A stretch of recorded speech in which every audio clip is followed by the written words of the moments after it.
चलो भाई आज का लेक्चर स्टार्ट करते हैं। टॉपिक देखो क्या लिखा है, ट्रांजैक्शंस रिलेटेड टू गुड्स। तो टॉपिक को स्टार्ट करने से पहले थोड़ा सा बैक में चलते हैं। एक बार गुड्स की बात की जा रही है, तो एक बात बताओ, जब भी आप कोई भी सामान खरीदते हो, सामान की बात मैं किस रिस्पेक्ट में कर रहा हूं, that is purchase of goods. आपने सामान खरीदा, मतलब माल खरीदा बेचने के लिए, है ना। अब इसको रिकॉर्ड कौन से अकाउंट में करोगे आप? परचेज किया माल बेचने के लिए, ठीक है, तो इसे कौन सा अकाउंट में रिकॉर्ड करोगे आप? परचेज किया है, अभी परचेज किया तो किस अकाउंट, कौन सा अकाउंट यूज करते हैं एंट्री में? Purchase account debit to cash या बैंक, यही एंट्री डालते हो ना आप, ठीक है। अब एक बात बताओ, ये जो सामान आपने खरीदा इसका आप क्या क्या कर सकते हो? पहला, बेच सकते हो, ठीक है। तो फर्स्ट जो इसका यूजेज है बेसिकली, वो आप क्या कर सकते हो? Sale of goods. आप इन सामान को बेच सकते हो मार्केट में। अब अगर आप इसे मार्केट में बेचोगे तो क्या होगा? पैसा मिलेगा। तो पैसा मिलेगा तो उसकी एंट्री क्या बनेगी तुम्हारे पास? Cash account. चेक मिलेगा तो बैंक अकाउंट। और अगर चेक नहीं मिला तो उधार में बेचोगे आप, उधार में बेचोगे तो क्या आएगा? डेटर अकाउंट आएगा। और नीचे क्या अकाउंट आएगा? नीचे लिखेंगे सेल्स अकाउंट। तो आई गेस इसमें तो कोई दिक्कत नहीं है। ये तो बिल्कुल सिंपल वाला पार्ट है कि जो भी सामान हमने खरीदा, परचेज किया, तो परचेज में डाटा रिकॉर्डेड है। मतलब मैंने सामान खरीदा, लेट सपोज यहाँ पे 50,000 रुपए का, ठीक है। 50,000 में से मान लो आपने यहाँ पे कितना सामान बेच दिया, टोटल वैल्यू जो भी आपने बेचा 40,000 का माल आपने यहाँ पे सेल कर दिया, 4,000 का। तो 4,000 का सामान आपने सेल किया, आपका सामान यहाँ चला गया, यहाँ पे यूज हो चुका है सामान आपका, ठीक है। इस वाले पॉइंट में कोई दिक्कत कि मैंने कुछ नहीं किया अभी तक, सामान खरीदा और खरीदते टाइम मेरे पास एक डाटा रिकॉर्डेड है, एक नया अकाउंट आया था जिसका नाम क्या था? Purchase account. उसमें से मैंने कुछ सामान निकाला और मार्केट में किसी कस्टमर को बेच दिया। अगर वो मुझे पैसा दे देगा तो हम क्या लिखेंगे? या तो कैश लिखेंगे या बैंक लिखेंगे। और अगर पैसा नहीं देगा तो हम उसका नाम लिख देते हैं सिंपल डेटर्स अकाउंट, और नीचे मेंशन करते हैं टू सेल्स अकाउंट। देन ठीक है, अब आ जाओ इस वाले सेगमेंट में एक और बार। अब यहां पे हम क्या कर सकते हैं, एक और काम, आपने सामान का और क्या क्या कर सकते हो आप? जो भी सामान आपने परचेज कर रखा है उसका और क्या क्या हो सकता है? और देखो, आप अपने पर्सनल यूज के लिए विड्रॉ कर सकते हो। तो यहां क्या लिखोगे आप? Withdrew for personal use, withdrew for personal use, ये पॉसिबल है ना। अच्छा, अब इसके बारे में अगर बात करें तो कौन सा अकाउंट इस्तेमाल होता है इसके अंदर? Drawings account. तो यहां क्या लिखोगे आप? Drawings account. और क्या हो सकता है? अब इसमें कम क्या होगा तुम्हारा? सामान आपने बिजनेस में से निकाल लिया और घर ले गए, तो घर लेके जाओगे तो जो परचेस कर रखा था वही तो वैल्यू कम होने वाली है। तो आप इसके नीचे क्या लिखोगे इसके अंदर? That is purchase account. कि आपके परचेज में वैल्यू पड़ी हुई थी कितने रुपए की? 50,000 में से 4,000 तो यहां चले गए, यूज हो गए। यहां पर आपने घर कितना ले गए आप घर लेके चले गए 1,000 का माल, तो यहां वैल्यू कितनी आ जाएगी? 1,000। जैसे ही आप 1,000 लेके जाओगे तो परचेज की वैल्यू ही कम होगी ना आपकी। दैट मीन्स कौन सा अकाउंट कम करोगे आप? परचेज अकाउंट, ठीक है। तो परचेज अकाउंट की वैल्यू खत्म हो जाती है हमारी अगर हम वो वाला सामान यूज कर लेते हैं किसी भी सिनेरियो में। अदर देन सेल, अगर आपने कहीं भी इस्तेमाल किया तो उसके लिए उसका नाम क्या लिखोगे? परचेज अकाउंट ही आएगा। ये मत लिख देना ड्रॉइंग अकाउंट डेबिट टू घर, ठीक है। सामान कहां गया? घर चला गया। तो घर नहीं गया, कौन से अकाउंट से वैल्यू कम होने वाली है? परचेज अकाउंट से कम होने वाली है, ठीक है। अच्छा, और बताओ और क्या हो सकता है इसका? बात एक ही है, पर्सनल यूज ही है ना वो तो, ठीक है। किसी गरीब को दे दो, चैरिटी या डोनेशन, ये भी हो सकता है ना आपका। अब चैरिटी और डोनेशन अगर आप दे रहे हो तो आपके बिजनेस के पॉइंट ऑफ व्यू से बात की जाए तो वो खर्चा ही है मेरे लिए एक तरीके का, है ना। तो यहां पे आप एंट्री क्या पास करोगे? चैरिटी अकाउंट या फिर डोनेशन अकाउंट डेबिट, और नीचे क्या लिखेंगे? टू परचेज अकाउंट, ठीक है। तो जितने का सामान आपने दिया उतने का सामान क्या हो जाएगा मेरा? कम हो जाएगा। यहां लिख देंगे टोटल अमाउंट जो भी आपने दिया। क्वेश्चन बताएगा आपको कितनी वैल्यू आपने दी है। यहां तक क्लियर है? देन अच्छा, अब इसके बाद आ जाओ नेक्स्ट पॉइंट। और क्या हो सकता है चैरिटी के अलावा? आप कोई नया सामान परचेस करके लेके आए, शॉप में रखा और बिल्कुल फ्रेश माल आया, आपने वो सामान कस्टमर्स को टेस्ट कराने के लिए दे दिया निकाल के, ठीक है। जैसे आप वो देखा आपने, क्या कहते हैं, किसी भी आइसक्रीम पार्लर पे जाओगे, किसी मॉल वगैरह में, तो कुछ लड़कियां जाती है ना, भाई साहब भैया टेस्ट कराना, तो क्या करता है, कौन देता है, वो छोटे सी चम्मच से निकालेगा, टेस्ट लो मैडम ये लो, तो बोले मैडम ये वाली दूसरी वाली टेस्ट कराओ, ये वाली नहीं ये वाली टेस्ट, सारी टेस्ट करके चले जाते, फिर कहते कुछ समझ में नहीं आ रहा भैया बाद में आऊंगी, ठीक है। वो किसका पार्ट, खर्चा तो लग ही रहा है ना, तो जो भी वो टेस्ट करा रहा है वो क्या है, उसका गुड्स का पार्ट है, लेकिन वो बिका नहीं है, बट वैल्यू तो कम हुई है, ठीक है। मान लो ऐसे 10 लड़कियां आ गई पूरे दिन में, हो गया काम, एक आइसक्रीम खा गई, ठीक है, माल खत्म हो गया, तो उसको हम क्या बोलेंगे, क्या उसको सेल बोलोगे आप, उससे क्या बोलोगे, एडवर्टीजमेंट, क्योंकि जब तक आप टेस्ट नहीं कराओगे सिंपल सी बात, खरीदेगा कैसे कोई, ठीक है। तो वो क्या है, एडवर्टीजमेंट का पार्ट है। तो यहाँ क्या लिखोगे आप, इसे बोलते हैं फ्री सैंपल, कि भैया सैंपल दिया उसने आपको, तो फ्री सैंपल ऑफ गुड्स। जब कभी भी आप फ्री में सैंपल देते हो तो उसको हम क्या लिखते हैं, एडवर्टाइजमेंट। अकाउंट डेबिट टू, नीचे क्या लिखोगे, सामान बिका नहीं है इस बार भी, तो क्या लिखेंगे हम लोग, परचेज, बट आपका सामान कम जरूर हो गया, तो जितना कम हो गया उतना वैल्यू डाल देंगे नीचे निकाल के, ठीक है। देन और क्या हो सकता है, कुछ और भी सामान, बहुत सारी चीज हो सकती है, और भी सामान के साथ क्या हो सकता है, वो तो पर्सनल यूज हो गया, पर वो तो आप दोस्ती निभा रहे हो ना अपनी, तुम्हारा खुद का कुछ स्वार्थ होगा उसके साथ, कि आज तू खिला दे कल मैं खिला दूंगा, ठीक है भाई, ठीक है। तो ये हो गया पर्सनल यूज का पार्ट। अब एक और पार्ट देखो, गुड्स रखे रखे खराब हो सकते हैं, जल सकते हैं, चोरी हो सकते हैं, ये भी तो पॉसिबिलिटी हो सकती है ना आपकी, तो ये क्या है बेसिकली आपका, दिस इज कॉल्ड लॉस। तो यहां लिखोगे आप लॉस बाय फायर या फिर थेफ्ट, या फिर एक और वर्ड यूज होता है दैट इज ट्रांजिट। अब ये तुम्हारे क्वेश्चन में इसलिए लिखवा रहा हूं, ट्रांजिट का मतलब होता है आपने सामान ऑर्डर किया, सामान जब आ रहा था रास्ते में रखे रखे खराब हो गया भाई, आपका ट्रांजिट में खराब हो गया, आपका ट्रांसपोर्ट में खराब हो गया, तो वो भी किसका पार्ट है, आपका इसी का पार्ट है। देन चलो अब इसकी एंट्री क्या लिखोगे आप, सारे लॉसेज ही है ना, चाहे आग लग जाए, चोरी हो जाए, रास्ते में खराब हो जाए, पड़े पड़े खराब हो जाए, सब नुकसान ही तो है। नुकसान कहां जाएगा, डेबिट साइड पे, किस नाम से, जिस भी वजह से खराब हुआ है उसका नाम, लॉस बाय फायर, थेफ्ट या फिर ट्रांजिट, ठीक है। तो जो भी सामान जहां जिस वजह से खराब हुआ वो डाल देना in transit. Account debit to क्या करोगे इधर, परचेज अकाउंट। डन, तो ये हमारी ट्रांजैक्शन एंट्री। इसके अलावा कुछ और पॉसिबल है, हाँ जी, इसके अलावा कुछ और, एक और काम हो सकता है,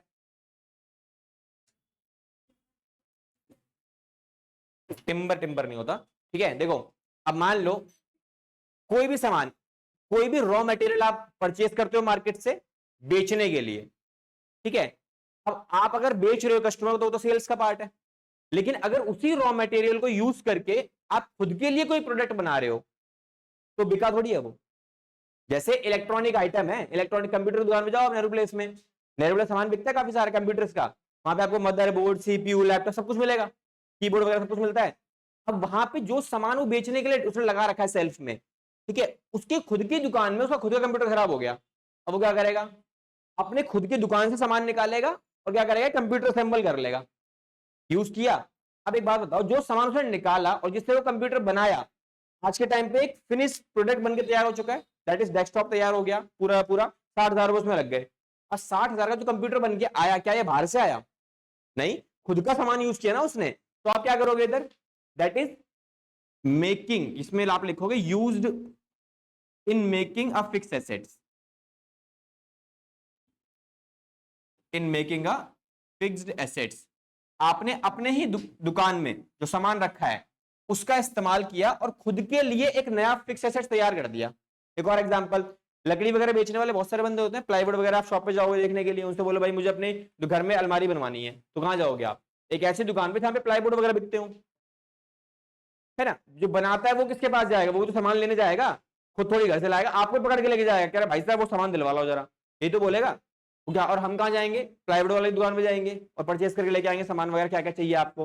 अब अगर उस दुकान वाले को अपनी दुकान के अंदर फर्नीचर बनवाना है तो कहां से लेगा? वो अपना ही सामान यूज करेगा ना, बोलेगा भाई 4 प्लाईवुड निकाल के लिए गोडाउन से, अपनी दुकान अपने घर के लिए एक रिसेप्शन बनवाना है, घर के लिए बनवाना है तो ड्राइंग्स में आ गया। लेकिन अगर उसने क्या बोला ऑफिस के लिए फर्नीचर बनवाना है तो कहां आएगा? वो ऑफिस के अंदर आएगा। दैट मीन्स खुद का सामान यूज किया और एक क्या बना दिया, नया फर्नीचर बना दिया। तो फिक्स एसेट्स का नाम क्या हुआ उधर? Furniture account. फिक्स एसेट्स नहीं, फर्नीचर। लेकिन अभी हम लिख रहे हैं सारी चीजें, क्या लिखोगे आप इधर? Fixed assets. अब फिक्स एसेट्स में जो बना उसका नाम लिखा जाएगा और नीचे क्या लिखोगे इधर आप?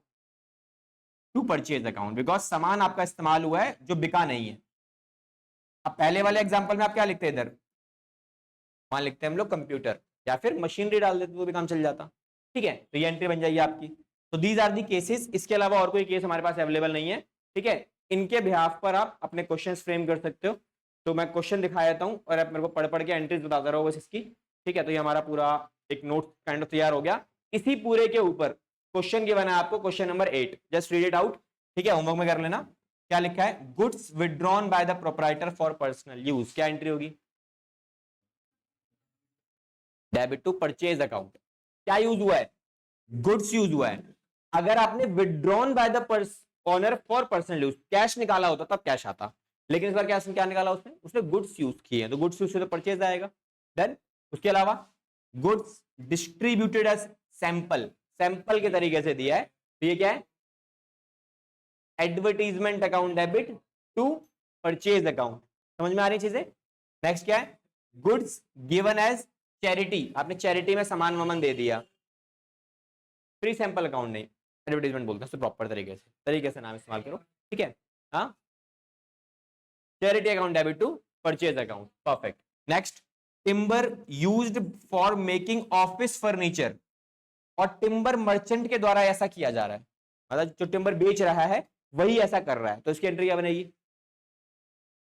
Furniture account debit to purchase account, because वो मर्चेंट टिम्बर है, वो तो टिम्बर बेच रहा है ना वो, तो टिम्बर उसके लिए क्या हो गया? गुड्स का कैटेगरी में आएगा, तो इसका मतलब furniture account debit to purchase account. Clear? Next बताओ, गुड्स डिस्ट्रॉयड बाय फायर। क्या? वो फायर का फायर आई, loss by fire account debit. ठीक है, तो loss by fire account debit to purchase account. ठीक है, next, goods lost in transit. अब ये क्या है? नुकसान हुआ लेकिन ट्रांजिट में हुआ है, तो loss in transit account debit to purchase account. Then entries clear है? ठीक है, so this is in your homework. Entries prepare कर लेना सारी की सारी, और ये अभी के लिए आप ये नोट कर लो सारे पॉइंटर, ये वाले। हाँ, ये होमवर्क में आप, तो होमवर्क क्या यही हो गया, ये वाले नोट कर लो बस। चलो नेक्स्ट टॉपिक पे आ जाओ। देखो, अब अगला टॉपिक हमारे पास है, जिन ट्रांजैक्शंस की हम बात कर रहे हैं उन ट्रांजैक्शन का कनेक्शन किसके साथ होना चाहिए? फिक्स एसेट्स के साथ। तो इसके पीछे कहानी सुन लो पहले एक। देखो, फिक्स एसेट्स के बारे में बात की जा रही है, तो जब भी आप कोई फिक्स एसेट्स खरीदोगे तो क्या एंट्री पास करोगे? यहां पे हम एंट्री करने वाले हैं जिनका कनेक्शन किसके साथ है? फिक्स एसेट्स के साथ। Transactions related to fixed assets. एक सिंपल सी बात बताओ, आप दुकान पे गए, आपने एक फिक्स एसेट खरीदा, लेट्स सपोज आपने एसी परचेज किया, आप दुकान पे गए बाइक लेके, आपने बोला भैया एसी परचेज करना है, शोरूम वाले ने प्रॉपर तरीके से बढ़िया सारे फीचर्स वगैरह बताए और आपको एक एसी पसंद आ गया। ठीक है, अब उस एसी का जो प्राइस है, वो एसी का प्राइस है लेट्स सपोज 40,000 रुपीज, 40,000 रुपए। हाँ जी, 40,000 40,000 बोलते हैं, बढ़िया। ठीक है जी, हम मान लेते हैं, मैं गरीब इंसान, सस्ता वाला ले लेंगे, 1 टन का एसी है। ठीक है, तो 1 टन का एसी आ जाता 40,000, कोई दिक्कत नहीं है। ठीक है, आ गया। अब आने के बाद क्या लगता है, क्या इस एसी को 40,000 खर्च करके आप यूज कर सकते हो? कैसे यूज करोगे? दुकान से कंधे बैठा के लाएंगे, बाहुबली है ना, और उठा के ले आओ, क्या होगा? दुकानदार क्या बोलेगा? सर एसी 40,000 रुपए का। बोले सर लेके कैसे जाओगे, कैसे आए हो? बोले सर बाइक पे आया हूँ। फिर सर बाइक पे तो जाएगा नहीं एसी। तो बोलेगा सर कैसे, फिर कैसे जाएगा? बोलते सर बाहर हम हमारे कोलैब हो रखा है ई रिक्शा वालों के साथ, कोई भी ई रिक्शा रोक लो आप, उसको उससे बात कर लो, घर तो छोड़ देगा आपके। ये भी सही है। तो क्या हुआ, मैंने एक बाहर से रिक्शे वाला पकड़ा, ठीक है, ई रिक्शे वाला। तो ई रिक्शे वाला मैंने पकड़ा और वहां पे पैसे उसने कितने दिए? मैंने उसको 500 रुपए दिए, और वो मेरे घर तक, ठीक है, गरीबों के बारे में सोचना चाहिए। ठीक है, तो हमने ट्रांसपोर्ट एक्सपेंस यूज किया, ट्रांसपोर्ट यूज किया, 500 रुपए से सामान घर आ गया। क्या अब आप इसे यूज कर सकते हो? नहीं। क्या करना पड़ेगा इसको इंस्टॉल कराना पड़ेगा आपको। तो इंस्टॉल कराने के जैसे हमारे सामान घर पे आया तो शोरूम की तरफ से कंपनी वाले को फोन चला गया, भैया एसी बिक गया आपकी कंपनी का, ये कस्टमर का नंबर है, कॉल कर लेना। वहां से इंस्टॉल करने वाले सर्विस वाले बंदे का फोन आया, सर आपने एसी परचेज किया हमारा वोल्टास का, बढ़िया है। मैंने कहा परचेज किया, सर इंस्टॉलेशन के लिए हम आ जाए। मैंने भाई आ जा। वो आया, आने के बाद देखा, कह रहा सर बता दो जरा एरिया आपका कितना है, कहाँ एसी लगवाओगे, क्या है। मैंने कहा भाई साहब देख 3 मीटर तो पाइप आती है एसी के अंदर, कॉपर पाइप वगैरह वगैरह, लेकिन मेरे को ऊपर लगवाना है टॉप फ्लोर पे। तो सर 5-6 मीटर तो आपकी वायर लग जाएगी, वो कॉपर वायर लग जाएगी, उसका खर्चा लगाएगा। मैंने कहा उसका खर्चा कितना आएगा? कह रहा सर 4000-5000 पकड़ के चलो आप। ठीक है। तो क्या हुआ, इंस्टॉलेशन एक्सपेंस में 4000 रुपए एक्स्ट्रा लगे मेरे, किसके? कॉपर पाइप वगैरह के। मैंने बोला कोई बात नहीं, लेके आ जाइए मैं दे दूंगा। उसके अलावा वो कहता सर हमारा इंस्टॉलेशन चार्जेस भी है, हम मेहनत करेंगे तो 1500 रुपए हमारे ही बनते हैं। मैं ठीक है भाई तू भी ले ले, इतना खर्चा हो ही रहा है, तू भी ले ले। 1500 रुपए और लग गए। ठीक है। और बोलता भाई साहब दीवार में छेद हो रखा है। मैंने बोला छेद नहीं हो रखा। कह रहा सर वो करना पड़ेगा। कह रहा सर आप करवा लो या तो हम कर देंगे, हम करेंगे तो पैसे लेंगे, आप करवाओ तो भी पैसे दोगे, तो हम ही कर देते हैं। मैंने कहा बताओ उसके पैसे कितने लगेगा? कह रहा भाई साहब 500 रुपए उसके और लगेंगे। मैंने ठीक है भाई तू और ले ले। 500 रुपए से खर्चा कर दिया। एक बात बताओ, मेरा क्या इतना सारा खर्चा करने के बाद now can you use that particular AC? अब आप इसे यूज कर सकते हो। तो आपका एक्चुअल में एसी का प्राइस कितना हुआ सब कुछ ऐड करने के बाद? 46,500 रुपए। ठीक है। 46,000 रुपीज का टोटल पड़ा आपको ये। तो आपके लिए जो ये एक्स्ट्रा कॉस्ट है, ये वाली क्या इसको हम एडिशनल एक्सपेंस बोल सकते हैं? Additional cost. अच्छा ये एडिशनल कॉस्ट क्यों हुआ? ताकि मैं इस एसी को यूज कर सकूं, पुट टू यूज बोलते हैं इसे बेसिकली हम। तो किसी भी एसेट्स को जब आप खरीद रहे हो, जब तक उसे यूज करने के लायक ना बना दो तब तक के सारे खर्चे उस पर्टिकुलर एसेट्स में ही रिकॉर्ड किए जाते हैं। समझ में आया? ठीक है। मैंने क्या बोला, आपने कोई भी चीज खरीदी और खरीदने के बाद जो भी आप खर्चा कर रहे हो वो उसी एसेट्स का पार्ट बनेगा। तो हमारी एंट्री क्या बननी चाहिए? तो टू रिकॉर्ड द, इस वाली वैल्यू की एंट्री मैं आपको एंट्री बताऊंगा आपके लिए। तो क्या एंट्री बननी चाहिए मेरी? Machinery account debit to cash, ये एंट्री बनेगी मेरी पहले 40,000 के लिए। ठीक है। और जो ये एक्स्ट्रा खर्चा हुआ मेरा 6,400 रुपए का, इसके लिए क्या एंट्री बनेगी? इसके लिए भी बनेगी machinery account debit to cash. क्योंकि अगर आपने इसको मशीनरी नहीं लिखा तो ये खर्चा मेरा इस कॉस्ट में तो ऐड ही नहीं होगा। क्या अभी आप ही ने बताया मुझे कि ये मेरा एसी इतने का या फिर इतने का है? आपने बताया ना मुझे कि मेरा एसी इतने का थोड़ी इतने का है। तो जो खर्चा आप कर रहे हो उसको यूज करने के लिए, टू मेक इट यूजेबल, वो सारा खर्चा कहां डालने वाले हो? मशीन में डालने वाले हो ना आप। तो जैसे आपने मशीन खरीदी, मशीन का डेबिट बैलेंस बढ़ा दिया, एक्स्ट्रा खर्चा किया तो वो खर्चा भी कहां डालने वाले हो? आप मशीन में डालने वाले हो। तो मशीन में डालोगे तो कैसे डालोगे? आप डेबिट करके डालोगे ना। तो डेबिट में आ गया। अब एक और एग्जांपल, अब मान लो ये एसी 2-3 साल बढ़िया यूज किया आपने, खराब हो गया, सर्विस वाला आएगा सर्विस करने के लिए, पैसा लेगा, उसकी एंट्री क्या बनेगी? रिपेयर करने आया बंदा, मान लो रिपेयर करने के भाई साहब गैस निकल गई इसकी, फिर हम पैसे कितने लेकर? 2,500 रुपए। अब एंट्री बताओ, machine account debit to cash करोगे? अब machine account debit to cash नहीं आएगा। क्यों? क्योंकि जो पैसा लेके गया, क्या मेरे पास उससे कोई नई मशीन आई? नई मशीन थोड़ी आई। ये मेरा नॉर्मल रूटीन खर्चा है। देखो चीजें आप इस्तेमाल करोगे तो खराब तो होनी ही है ना। तो एंट्री क्या बनेगी?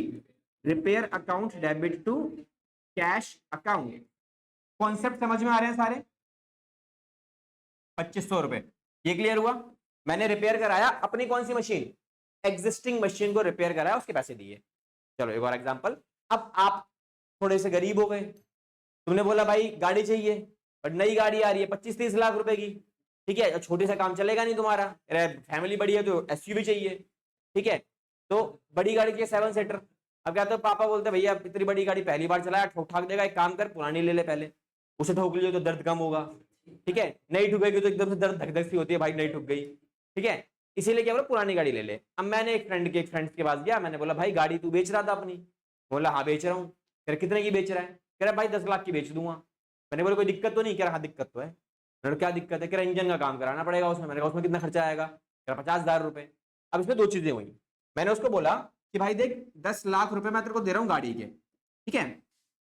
अब 10 लाख रुपए जो मैंने उसको दिए, ये किस अकाउंट में रिकॉर्ड होंगे, पैसे जो दिए इसे आएगा क्या, गाड़ी आएगी। तो एंट्री क्या करोगे, इस अमाउंट के लिए जो मैंने अपने फ्रेंड को दिए उसके लिए क्या लिखोगे आप, कार अकाउंट डेबिट या motor vehicle account debit to cash debit, ये लिखोगे ना 10 लाख रुपए। अब जैसे ये गाड़ी आई, क्या आप इसे यूज कर सकते हो अभी, नहीं, क्यों, क्योंकि इसमें इंजन का काम है, तो आपको एक्स्ट्रा पैसा देना, खर्चा करना पड़ेगा। मान लो 1 लाख रुपए एक्स्ट्रा खर्चा हुआ है इसके ऊपर, ठीक है। तो 1 लाख रुपए जो एक्स्ट्रा खर्चा हुआ, क्या उसे repair account debit to cash करेंगे या car account debit to cash करेंगे, car account debit to cash करें। डिफरेंस समझ में आता है। रिपेयर किसको कराया जाए, एग्जिस्टिंग मशीन को थोड़ी करा रहे हो आप, ये तो न्यू एसेट्स है, आपका नया खिलौना है। तो नए खिलौने पर जो भी खर्चा हुआ वो नए एसेट्स के नाम पे रिकॉर्ड होगा, क्योंकि आपकी गाड़ी कितने की पड़ी, 10 की थोड़ी पड़ी आपको तो 11 की पड़ी, क्योंकि आप 1 लाख रुपए खर्चा भी तो करा रहे हो उसके ऊपर अलग से। तो ये आपने क्या किया, ये आपने न्यू सेकंड हैंड मशीन के ऊपर रिपेयर करवाने के खर्चे हैं। तो आपकी कार कितने की हो गई अकाउंट्स में देखा जाए तो 10 ये और 11, एक ये 11 हो गए आपके, 11 लाख की गाड़ी होगी तुम्हारे पास। समझ में आया, पॉइंट क्लियर है कि रिपेयर कब डालना है और फिक्स एसेट्स कब डालना है। जब आपका फिक्स एसेट्स पर्टिकुलरली यूज करने के लायक है तब तो कोई दिक्कत नहीं है, लेकिन अगर यूज खरीदते ही आपने उसे रिपेयर करा लिया ताकि वो यूज कर सको आप, तो वो खर्चा उस पर्टिकुलर फिक्स एसेट्स का पार्ट बन जाता है आपके लिए। डन, समझ में आया। अब इसमें ये वाला क्वेश्चन पे स्टार्ट करते हैं, क्वेश्चन नंबर आपका 9th वाला, ठीक है। तो पहले आप ये मेंशन कर लो चीजें, एग्जांपल वगैरह लिख लो, ठीक है, चीजें थोड़ी सी क्लियर हो जाती हैं यहाँ तक। एग्जांपल लिख लो, पहले वाले की एंट्री बताओ, क्वेश्चन नंबर 9 फर्स्ट पॉइंट।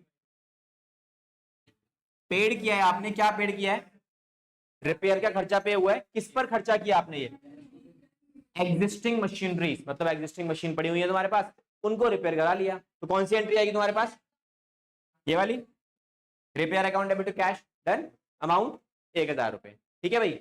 अगला पॉइंट बताओ, मशीन खरीदी है नई वाली, नई मशीन खरीदेंगे तो एंट्री ये रही, machine account debit to bank account, done. इसके बाद paid freight and carriage on a machinery, मतलब जो मशीन आपने खरीदी है उसको घर तक लाने के लिए खर्चा करना पड़ा, तो ये इसकी एंट्री क्या होगी, इसकी entry paid freight and carriage on a machinery, आपने एक्स्ट्रा खर्चा किया मशीन के ऊपर ताकि वो मशीन घर तक आ जाए। Machine account to cash account, because जो एडिशनल खर्चा आप कर रहे हो वो सारा खर्चा जाएगा कहां, मशीन में ही जाएगा, तो machine account debit to cash account, इसकी भी एंट्री सेम होगी। नेक्स्ट, जब मशीन घर पे आ गई तो क्या करवाना पड़ा आपको, उसे इंस्टॉल कराना पड़ा, एंट्री बताओ, यही आएगा मशीन टू कैश, बिकॉज जब तक ये खर्चा आप नहीं कराओगे मशीन यूज नहीं कर सकते आप, तो वो खर्चा भी मशीन में ही आएगा, तो एंट्री सेम बनेगी, machine account debit to cash account, then इसके बाद purchase a second hand machine, आपने एक सेकंड हैंड मशीन को परचेज किया है। अब जब भी आप सेकंड हैंड मशीन को परचेज करोगे तो क्या करोगे, entry same entry, machinery to cash, clear. Next 6 point में paid repairing charges on the above machine, मतलब जो सेकंड हैंड मशीन ने खरीदी है उसी को यहाँ पे 6 तारीख को रिपेयर कराया गया है, एंट्री रिपेयर आएगा या मशीनरी आएगा,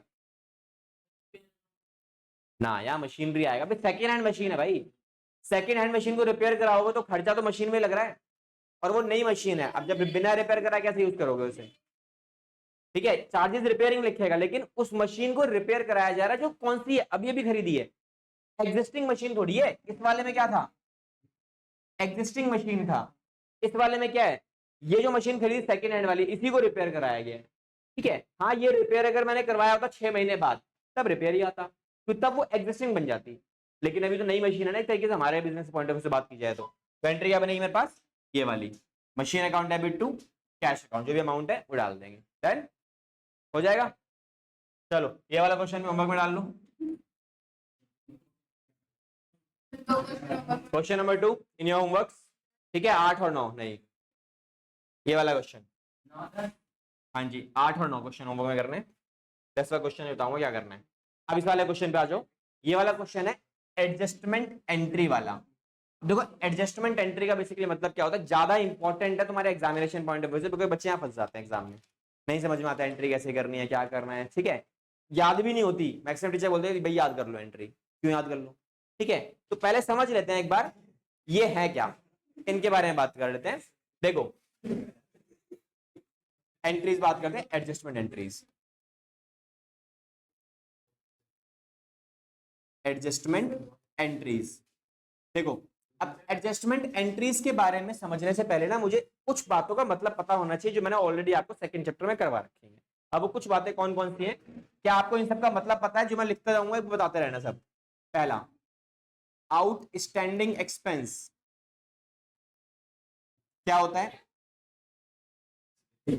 आउटस्टैंडिंग एक्सपेंसेस क्या होते हैं, ऐसे खर्चे जिनका पैसा नहीं दिया गया आप तक, सर्विसेज ले ली हम लोगों ने, उसी को हम बोलते हैं आउटस्टैंडिंग एक्सपेंसेस। देखो स्टार्टिंग में मैंने बताया था पूरे 11th क्लास में सेकंड चैप्टर आपका इंपॉर्टेंट पार्ट है, क्योंकि उसमें टर्मिनोलॉजी आपको समझा रखी है, टर्म्स क्या होती है हमारे अकाउंटिंग में जब इस्तेमाल करते हो, ठीक है। उसमें ही बताया था मैंने एक्सपेंसेस के दो पार्ट होते हैं, एक होता है प्रीपेड और एक होता है आउटस्टैंडिंग। आउटस्टैंडिंग एक तरीके का ऐसा खर्चा है जिसका पैसा अब तक नहीं दिया गया। क्या ये मेरे लिए एसेट्स है या लाइबिलिटी है, ये एक लाइबिलिटी है, यहां तक क्लियर हो गया। चलो ये क्या मेरे लिए लाइबिलिटी, तो जरा मुझे इसका बैलेंस ही बता दो। अब लाइबिलिटी है तो कहां जाएगा, डेबिट या क्रेडिट, क्या लिखवाया था, लाइबिलिटी का बैलेंस क्या होता है हमेशा क्रेडिट, ठीक है। अच्छा इसके बाद आ जाओ एक और पॉइंट के ऊपर, सेकंड पॉइंट। सेकंड पॉइंट में दूसरा खर्चा जो होता है उसका नाम क्या होता है, प्रीपेड बोलते हैं इसे हम, या फिर बोलते हैं अनएक्सपायर्ड एक्सपेंसेस। चलो इसका मतलब बताओ। अब ये क्या होता है, प्रीपेड का मतलब क्या है, एडवांस में खर्चा कर दिया, ठीक है, आपने एडवांस से पैसे दे दिए, सर्विस कब मिलेगी, फ्यूचर में मिलेगी, एसेट्स है लायबिलिटी है, जाहिर सी बात है। आपने पैसा अगर आज दिया है तो जो सर्विसेज आपको मिलेंगी फ्यूचर में, तो वो आप ही का है सर्विसेज, क्या नाम लिखेंगे उसको, एसेट्स के नाम पे आएगा। ये दोनों क्लियर हुए, ठीक है। अगले पॉइंट बताओ। अब जैसे एक्सपेंसेस होते हैं वैसे मैंने आपको बताई थी इनकम, इनकम में एक इनकम होती है मेरे पास, का नाम क्या होता है, एक्रूड इनकम। क्या होता है एक्रूड इनकम,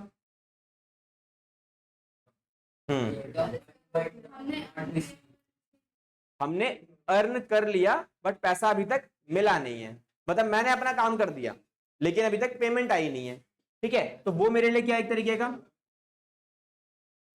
एसेट्स, क्योंकि जो पैसा मुझे मिलेगा उस पर ऑफिशियली लीगल राइट मेरे बिजनेस का ही बनता है, जो मुझे रिसीव होना चाहिए, तो एसेट्स है इसीलिए डेबिट करेंगे, ये क्लियर है, ठीक है। अब आ जाओ इसके बाद एक और इनकम होती है जिसको हम क्या बोलते हैं, इनकम रिसीव्ड इन एडवांस। तो कोई भी इनकम अगर आप एडवांस में रिसीव कर रहे हो तो वो क्या बनेगा तुम्हारे लिए, एसेट्स या लायबिलिटी, वो लायबिलिटी बनेगा। क्यों बनेगा लायबिलिटी, क्योंकि आपको फ्यूचर में काम करना पड़ेगा, पैसा आपने आज ले लिया तो आपकी रिस्पॉन्सिबिलिटी बन जाती है ना कि भाई आपको उस पैसे के बदले में जो काम करने के लिए लिया, काम करके देना भी तो पड़ेगा। तो वो मेरे लिए क्या एक तरीके का लीगल ऑब्लिगेशन, दैट मींस मेरी लायबिलिटी बन जाता है वो। और लायबिलिटीज कहां जाती है सारी, क्रेडिट साइड पे, ये सारे क्लियर है, ठीक है। अब इसके अलावा डेप्रिसिएशन क्या होता है, तो एक्सपेंस में आएगा, किस पे लगता है डेप, किसी भी तरीके के फिक्स्ड एसेट्स पे लगता है, मशीन पे लगता है, सही है, मशीन पे लगता है, आपका फर्नीचर पे लगता है, ठीक है, जिस पे भी आप जो भी फिक्स सा पार्ट है सब पे लगेगा आपका। अच्छा ये क्या बनेगा, क्या, अबे इंसान पे डेप्रिसिएशन कब से लगने लग गया,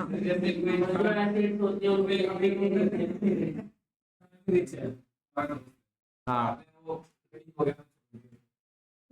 हाँ जरूर, नहीं डेप्रिसिएशन हमेशा लगता है जिनकी जिनकी वैल्यू फ्यूचर में कम हो जाती है, ठीक है।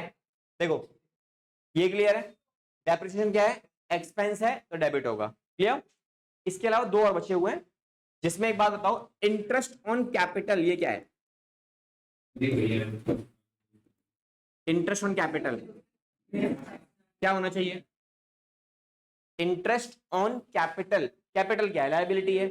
लायबिलिटी पे इंटरेस्ट लगा तो खर्चा हुआ हमारे लिए, एक्सपेंस। तो कहां रिकॉर्ड करेंगे? डेबिट साइड पे। डेबिट बैलेंस होता है ना एक्सपेंसेस का, ठीक है। अच्छा नेक्स्ट, ठीक है, नेक्स्ट बताओ। Interest on drawings. अच्छा, इंटरेस्ट ऑन ड्राइंग्स, ड्राइंग्स कौन निकालता है? मालिक। मालिक से हम पैसा लेंगे, तो पैसा अगर हम लेंगे तो हमारा पैसा बढ़ेगा, और वो बिजनेस के पॉइंट ऑफ व्यू से क्या है? इनकम। भाई खर्चा कैसे होगा? मालिक पैसे दे रहा है।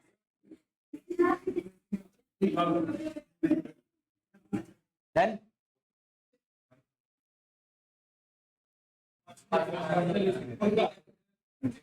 चलो देखो, ये क्लियर है सारे? अरे सुन लो भाई, सुन लो। बिजनेस के पॉइंट ऑफ व्यू से प्रॉफिट, हम अकाउंटिंग किसके पॉइंट ऑफ व्यू से करते हैं? बिजनेस के। तो मालिक से पैसा मिल रहा है, तो मैं बिजनेस की बात कर रहा हूँ, बिजनेस से पैसा आ रहा है ना, तो इनकम ही होगा हमारे लिए, ठीक है। ये सारे क्लियर है सारे? डन। अब इनकी जब भी आपके पास एंट्रीज देखने को मिलेंगी, तो एंट्रीज करते टाइम आपको बस ये आइडेंटिफाई करना है कि वो एसेट्स है या लायबिलिटी है, अकॉर्डिंगली उसको दूसरी साइड प्लेस कर देना।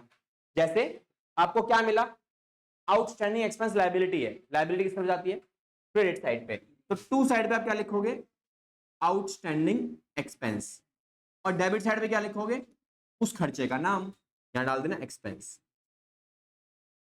हो गया हमारा काम खत्म, ठीक है। अगला, अगर प्रीपेड एक्सपेंस मिल गया, तो प्रीपेड एक्सपेंस क्या होता है? एसेट्स। तो एसेट्स कहां जाते हैं? डेबिट साइड पे। तो डेबिट साइड पे आप क्या लिखोगे? Prepaid expense.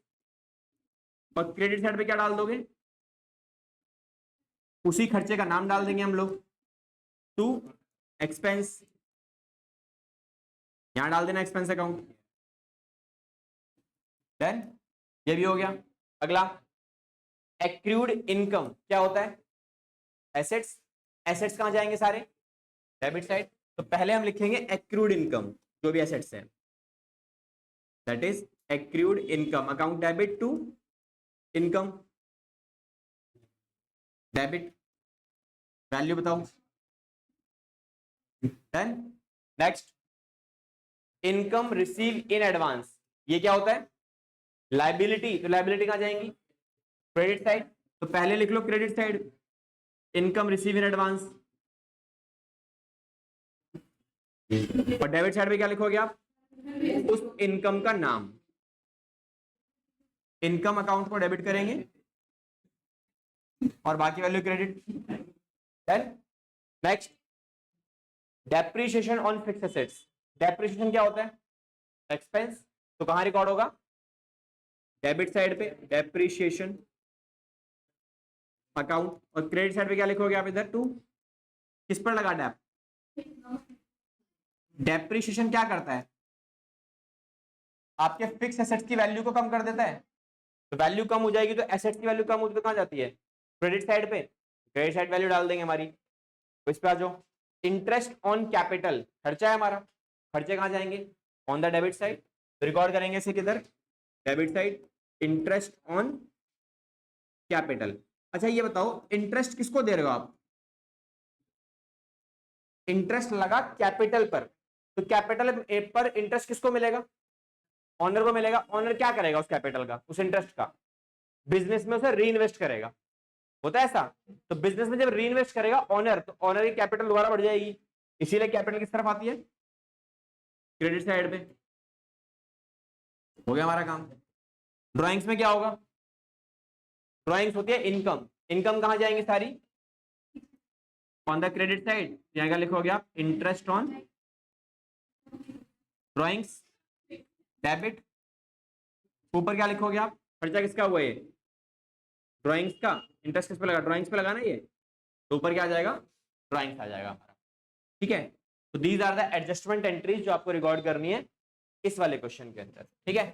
ट्राई कर लेना, हो गया अच्छी बात है, नहीं हुआ तो मैं नेक्स्ट क्लास में कराई दूंगा, ठीक है जी। तो ये लिख लो सारी चीजें, अगर लिख ली है तो।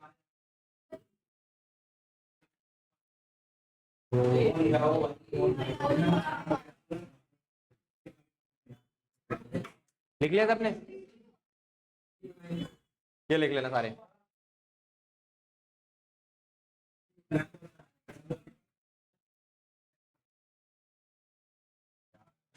क्या